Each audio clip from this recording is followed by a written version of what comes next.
మీ అందరికీ తెలుసు, ఈ 16వ శాసనసభలో సభ్యులైనటువంటి జగన్మోహన్ రెడ్డి గారు 24/6/2024 తేదీన నాకు ఒక లేఖ రాశారండి. ఆ లేఖలో అంతా చూస్తే అభియోగాలు, ప్రలాపనలు, బెదిరింపులమయం, అంతకంటే ఏమీ లేదు. దానికి తోడు తనకు ప్రతిపక్ష నాయకుడి హోదా అర్హత ఉందంటూ అసంబద్ధ వాదన చేస్తున్నారు. మీరందరూ చూస్తున్నారు టీవీలో దీన్ని. కానీ ఆ లేఖలో ఎలాంటి ప్రత్యేక అభ్యర్థన లేదన్న విషయాన్ని మీరందరూ గమనించాలి. ఈ లేఖ రాసిన కొద్ది రోజుల తర్వాత జగన్మోహన్ రెడ్డి గారు ఆంధ్రప్రదేశ్ హైకోర్టుని ఆశ్రయించారు. హైకోర్టు కూడా వెళ్ళారు. విచిత్రం ఏమిటంటే, తనకు ప్రతిపక్ష నాయకుడిగా ప్రకటించవలసిందిగా శాసనసభ కార్యదర్శిని, స్పీకర్ కార్యదర్శిని ఆదేశించాలని ఆ రిట్ పిటిషన్లో విజ్ఞప్తి చేశారు. జగన్మోహన్ రెడ్డి గారు పిటిషన్ ఇంకా విచారణ అర్హత కలిగి ఉన్నదో లేదో అని నిర్ధారించే దశలోనే ఉంది. ఇంకా రిట్ పిటిషన్ వేసి అర్హత ఉందా లేదా మీకు అని చెప్పి ఆ దశలోనే ఇంకా ఉంది. ఈ పిటిషన్లో వైఎస్ జగన్మోహన్ రెడ్డి గారు స్పీకర్ను, శాసన వ్యవహారాల మంత్రిని ప్రతివాదులుగా చేర్చినప్పటికీ ఆ ఇద్దరిని మినహాయించాలని గౌరవ అడ్వకేట్ జనరల్ గారు చేసిన సూచనతో గౌరవ న్యాయస్థానం ఏకీభవించింది.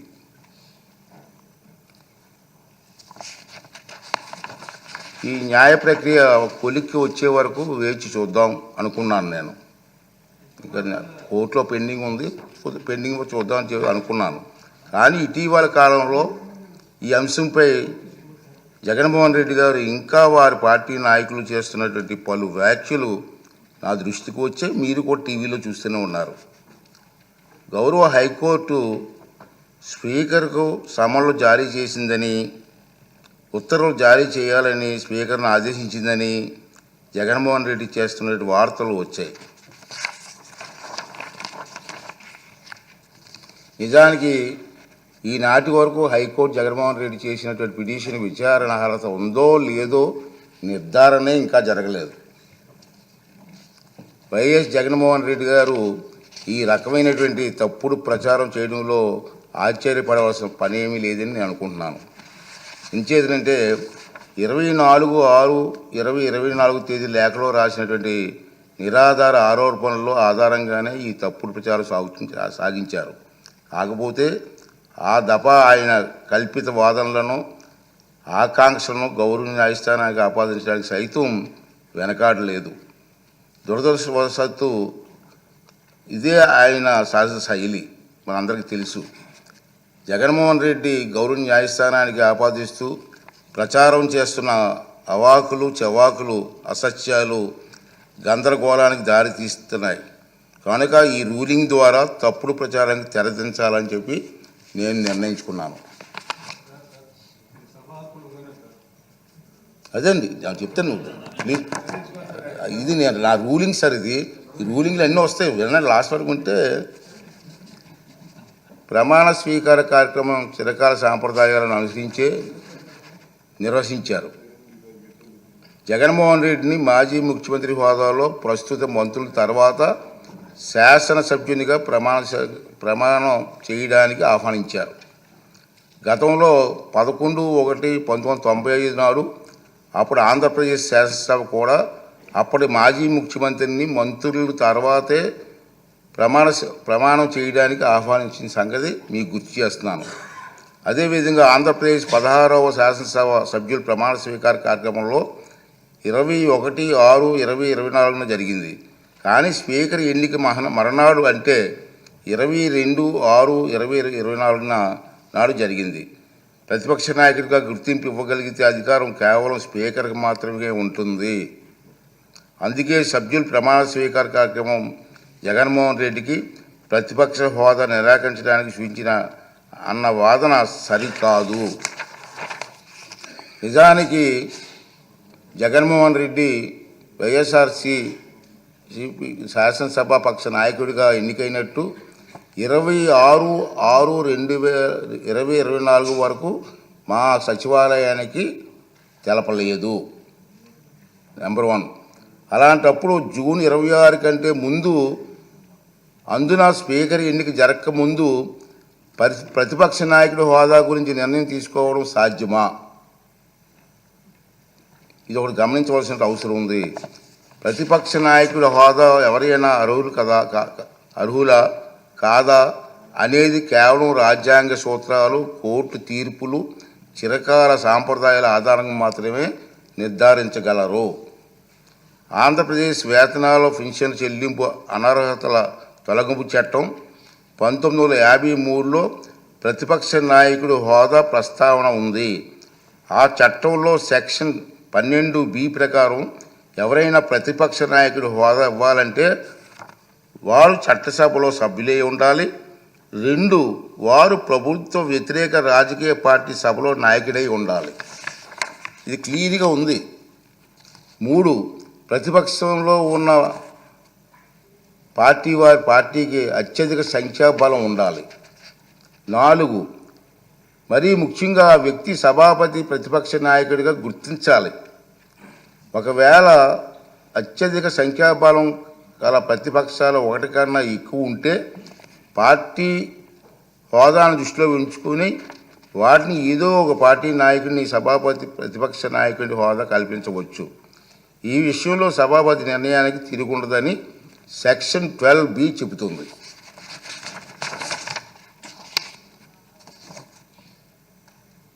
అదే సభ సమావేశంలో కావడానికి అవసరమైన క్వారం కనీసం సమానంగా ఉంటే సభలో మొత్తం సభ్యుల్లో 10% సంఖ్యాబలం తప్పక కలిగి ఉండాలి. ఈ చరిత్రాత్మక డైరెక్షన్ను పార్లమెంట్లో ఆంధ్రప్రదేశ్ శాసనసభతో సహా అన్ని రాష్ట్రాలు చట్టసభల్లోని పాటిస్తున్నారు. గతంలో ఆంధ్రప్రదేశ్ శాసనసభ స్పీకర్ కూడా ఇలాంటి డైరెక్షన్ను నెంబర్ 56 జారీ చేశారు. ఈ డైరెక్షన్కు మూలాలు రాజ్యాంగం చూస్తే 103, 189(3) అధికారంలో ఉన్నాయి. చట్టసభల నిర్వహణ కనీసం 10% సభ్యులు హాజరును వారంగా ఈ అధికారంలో నిర్దేశించారు.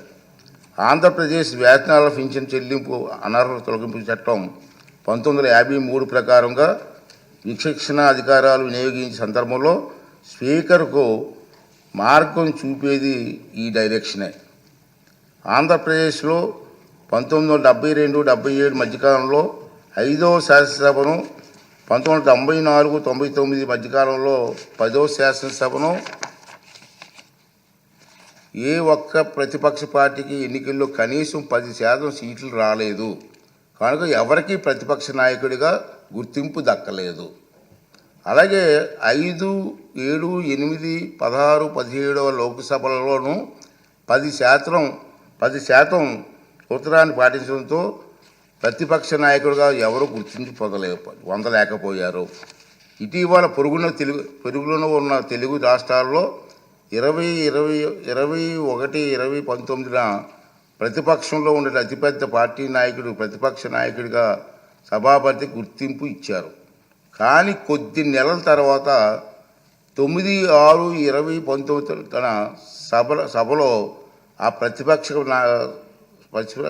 ప్రతిపక్షానికి సంఖ్యాబలం 10% కంటే తగ్గిందన్న నిర్ధారణకు రాగానే సభాపతి ప్రతిపక్ష నాయకుని ఇచ్చిన గుర్తింపును ఉపసంహరించుకున్నారు. అలాగే 8వ లోక్సభలో తెలుగుదేశం పార్టీకి 10% సంఖ్యాబలం లేకపోయినా పి. ఉపేంద్ర గారిని ప్రతిపక్ష నాయకుడిగా గుర్తింపు లభించిందన్న మాట కూడా అవాస్తవం. మనం మాట్లాడుతున్నారు టీవీలో ఉపేంద్ర గారికి ఇచ్చారు కదా మీరని. అది వాస్తవం కాదు. నేను రికార్డ్ అంతా వెరిఫై చేయించాను. అది వాస్తవం కాదు. పి. ఉపేంద్ర గారు ఆనాటి సభాపతి టీడీపీ గ్రూపు నాయకుడికి మాత్రమే నిర్ణయించారు. దాన్ని ఇతను ఇష్టం వచ్చినట్టుగా అవాస్తవాలు మాట్లాడే పరిస్థితికి వచ్చింది. ఈ వాస్తవాలను సాంప్రదాయాలను దృష్టిలో ఉంచుకుంటే 175 మంది సభ్యులున్న నేటి ఆంధ్రప్రదేశ్ శాసనసభ అతిపెద్ద ప్రతిపక్ష పార్టీకి కనీసం 18 మంది సభ్యులుంటే తప్ప ప్రతిపక్ష నాయకుడి హోదా రాదని అందరికీ అర్థమవుతుంది.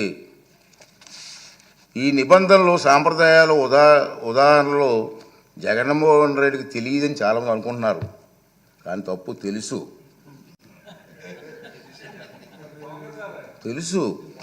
ఎందుకంటే 2019 జూన్ 13న ముఖ్యమంత్రి హోదాలో ఆయన ఇదే సభలో ప్రసంగిస్తూ చెప్పిన మాటలు మనందరం గుర్తు చేసుకోవాల్సిన అవసరం ఉంది. చంద్రబాబు నాయుడు గారికి 23 మంది శాసనసభ్యులు ఉన్నారు. ఒక 5 కానీ లాగేస్తే ఆయనకు 18 మంది కూడా ఉండరేమో. ఈ హోదా 17 మంది ఉంటారు. అప్పుడు ఆయన ప్రతిపక్ష నాయకుడు స్టేటస్ కూడా ఉండదని చెప్పి ఇదే జగన్మోహన్ రెడ్డి గారు ఈ హౌస్లో మాట్లాడిన సంగతి మీ అందరికీ తెలుసు. మరి అది తెలియ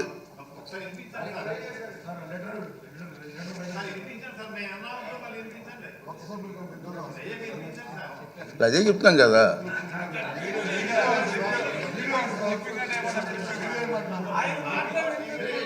ఆయన మాటలు వినిపించాలా? అయితే మరి రికార్డు చేయాలి. మరి వినిపిద్దాం.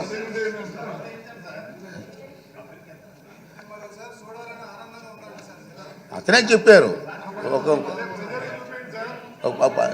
నీకు హోదా పోయేదానికి అవకాశాలు ఉన్నాయి.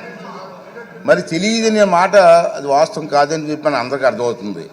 ప్రతిపక్ష నాయకుడిగా గుర్తింపు పొందాలంటే సభలో కనీసం 10% సంఖ్యాబలం ఉండాలన్నది నిబంధన గురించి ఆయనకి స్పష్టంగా తెలుసునని సభాముఖంగా ఆయన చెప్పిన ప్రసంగం రుజువు చేస్తుంది. ఇలా కోరి మతిమరుపు తెచ్చుకోవడం మాజీ ముఖ్యమంత్రిగా మాజీ ప్రతిపక్ష నాయకుడిగా ఆయన హోదాకు తగిన కాదని నా అభిప్రాయం. రాజ్యాంగం సభా నిబంధనల ప్రకారంగా స్పీకర్కు దురుద్దేశాలు ఆపాదించడం సభా హక్కుల ఉల్లంఘన కిందకు వస్తుందని మీ అందరికీ తెలుసు. ఈ పాయింటే. అయినప్పటికీ వైఎస్ జగన్మోహన్ రెడ్డి ఇప్పటి వరకు సాధించిన దుష్ప్రచారాన్ని సంధి ప్రేలాపనలు అంటాను నేను. మా సైడ్ సంధి ప్రేలాపనలు అంటారండి. సంధి ప్రేలాపనలను పరిగణలోకి ప్రేలాపనలుగా పరిగణించి క్షమిస్తున్నాను. సభాపతి హోదాలో క్షమిస్తున్నాను. ఈ ధోరణి ఇలాగే కొనసాగితే భవిష్యత్తులో ఎలాంటి చర్యలు తీసుకోవాలనేది ఈ సభలోని సభ్యుల సమిష్టి విజ్ఞప్తికి వదిలేస్తున్నాను.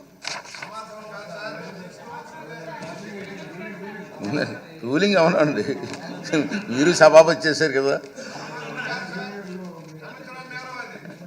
ఈ సందర్భంగా మహానుభావుడు శ్రీ నందమూరి తారక రామారావు గారి ప్రజాసేవలో ఉన్నవారికి చెప్పిన తారక మంత్రం గుర్తు చేసుకుందాం. తారక మంత్రం సార్. ప్రజలే దేవుళ్ళు, సమాజమే దేవాలయం. ఈ శాసనసభ ప్రజలు అనేక దేవుళ్ళు నేరుగా ఎన్నుకున్న దేవాలయం. మళ్ళీ ఒకసారి రిపీట్ చేస్తాను. ఈ శాసనసభ ప్రజలు అనే దేవుళ్ళు నేరుగా ఎన్నుకున్న దేవాలయం. ఇది మనకు దేవాలయం లాంటిది. స్పీకర్గా నా బాధ్యత ఈ దేవాలయానికి నేను పూజారిగా పనిచేస్తున్నాను మాత్రమే. అంతే కదండి. దేవుడు తిరస్కరించిన వరాన్ని పూజారి నుండి ఆశించడం ఎంత తప్పు కదండి. దేవుడి నిర్ణయం 11 మంది ఇచ్చాడు. నేను ఏం చేస్తాను? పూజారికి నేను ఏం చేయగలను?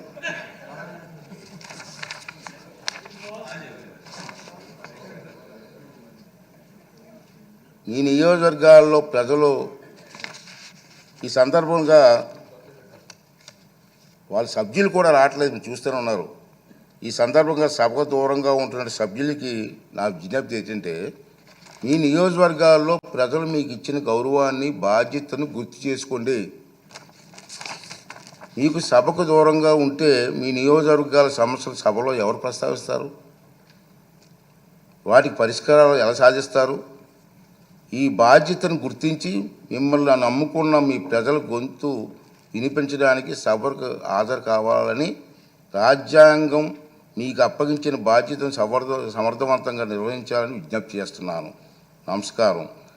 ఈ రూలింగ్ తాలూకు ఇంగ్లీష్ కాపీని కూడా సభ రికార్డులో భాగంగా ఉంటుందని చెప్పి సందర్భంగా మనం చేస్తూ మీ అందరి దగ్గర సెలవు తీసుకున్నానండి.